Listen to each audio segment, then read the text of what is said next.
विजयाचं प्रतीक म्हणून साजरा केला जाणारा हा 3.5 शुभ मुहूर्तांपैकी एक असलेला विजयादशमीचा मुहूर्त आजच्या दिवशी शस्त्रपूजन का केलं जातं, तर महाभारत काळामध्ये पांडवांना 12 वर्षाचा वनवास मिळाला.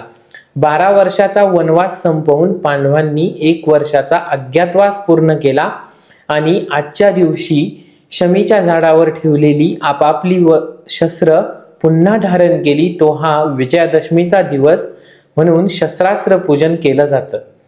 त्याचबरोबर शिवपूर्व काळामध्ये किंवा शिवकाळामध्ये 350 वर्षांची परंपरा असलेलं हे सीमोल्लंघन.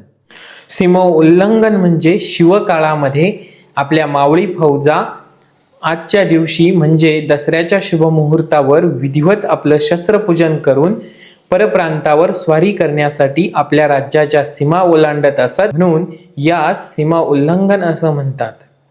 त्यामुळं ही परंपरा आपल्या भारतवर्षामध्ये आजही साजरी केली जाते.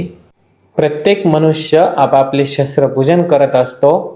आपल्या महाराष्ट्रातल्या शेतकरी वर्गामध्ये या सणाला विशेष असं प्राधान्य दिलं जातं आणि आपले शेतीस उपयुक्त असणारे सर्व अवजारांचं आज पूजन केलं जातं.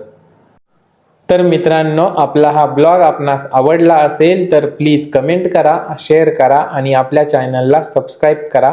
तर धन्यवाद.